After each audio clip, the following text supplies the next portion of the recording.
everybody, this is Gaming on Linux Guide, and I am Gadget Guy, and I'm back with another native games on Linux showcase.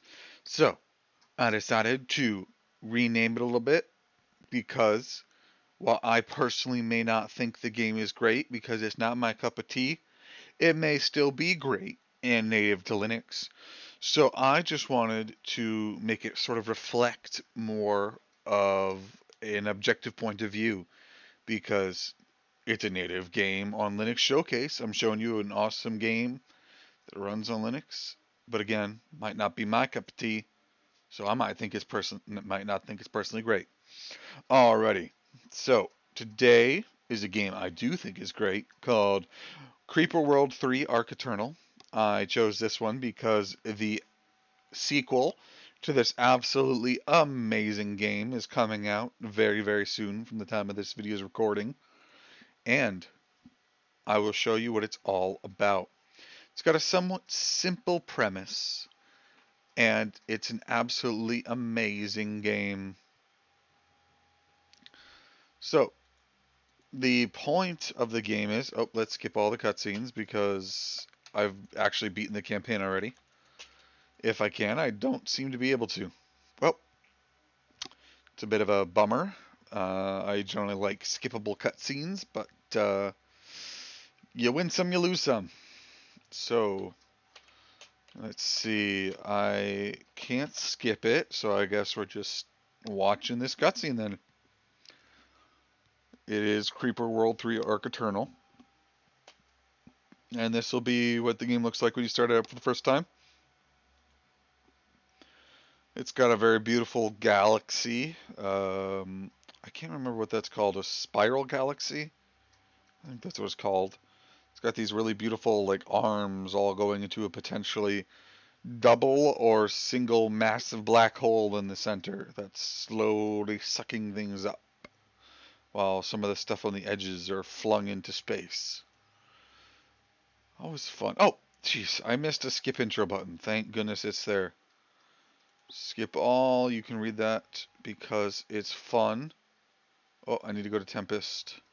Tempest, excuse me. Wow. Some of these buttons are very small. I forgot about that. Skip. So basically, the gem is, and you're probably going to usually want to pause. Where's the pause button? When you first play. So you set down your command node, and then if you'll notice, there's a circle around these energy collectors, and that's because that is the area where it's going to collect energy from. And this is a tower defense game, except unlike most tower defense games, the enemies don't come right at you or follow a specific path. Instead, it is like a blob that is slowly creeping towards you called Creeper. How apt. Alrighty, so now I'm going to get some cannons down here so that the Creeper can't get past this defensible position. And I'm going to keep connecting them so that I can keep building them. Potentially getting some, more energy in here. If they're overlapping, you do not get energy from, the overlapping area, but you might get a little tiny little bit of energy that you wouldn't have before. And sometimes it's that little tiny bit that matters.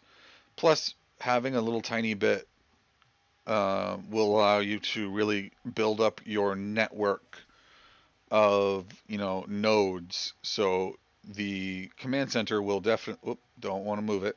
The command center will find the fastest path. Alrighty. So obviously this game gets way more complex. It's not this simplistic, but this is pretty much the basic premise. And I am super duper excited because the fourth game takes this game into the fourth is time, the third dimension, which, I think works perfectly for this game. considering it's a game all about, goop rolling down hills and things. Alright, let's just build some more collectors. There we go. I do miss having, there's a structure you get that makes these packets go super light speed, like very, very fast. And man, just having these solo little collectors just trying to pump out enough energy along their transportation, zone is not fun because it's just so slow. But c'est la vie, such is life. You just have to adapt, overcome, the problems in your supply lines, and adapt, as I've said, because this game is all about adapting to the sort of puzzle-like nature of missions. Alrighty, gonna cancel that. Alrighty, so I'm gonna keep putting collectors down so that I can get some cannons really, really close here. Because I want to be able to get some fire going on this spawner of creeper so I can nullify it. So if you'll notice, I can actually, like, these little lines are wireless, so even if the creeper goes across here, it won't destroy it. It's only if it touches its body. And this elevation is, if you'll notice, and then this little bar here shows you the elevation level.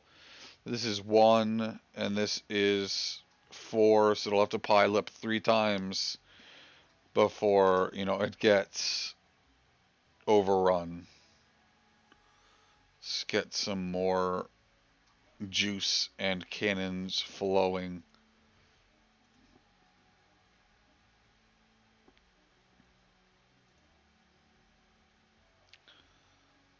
But yeah, really good game for tower defense lovers like I am. So I definitely give this game like a 9 out of 10. The UI is a little bit messy, which can make it hard to deal with because for some reason the buttons don't, they don't really scale. So if you've got a decently large display, it's going to be pretty hard to see what you're doing. Although I do think there's a button for that, an option. If I can figure out, oh, there's the menu button. Menu, miscellaneous, video. Don't have any idea why it's saying that. That's super wide screen. I don't know. Maybe not. Alrighty, so I'm going to drop down a nullifier so that I can take out this spawner and grab that key to the next level. It's, like I said, it's just that simple, but trust me, it gets way crazier later on. There's always generally a mechanic behind every level. Sometimes it's in the creeper's favor, and sometimes it's used to introduce a new mechanic to the player using like new buildings and things. Because there's a decent variety, as you can see, 6 more weapons, 7 more structures, 2 titans. The orbitals, they're just more command centers, which can be useful because that way the packets are originating from a specific area. But for the most part, yeah. Plus, you get another mechanic later on that I won't spoil. And there we go. And boom, death laser. And it is gone. And now, one thing I really love about this game, I don't know if it's going to come back in the next game. It doesn't look like it. Is that when you destroy a creeper pod, you get to make a super weapon. So as you can see, this thing now has extreme range and extreme fire rate. Alrighty, just need to create that collector and then I'll be good to go. Alright, here we go, and perfect. Launching that key for the next level.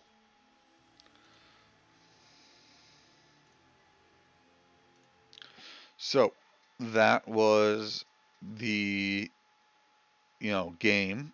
I think it's personally wonderful. It runs natively, and I hope that if you enjoy tower defense games, you pick it up and you're excited about the fourth game as much as I am.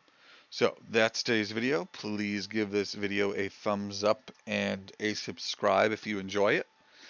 And let me know what game you want me to get working next in the comments. Just make sure it doesn't use easy anti-cheat, as that doesn't work yet.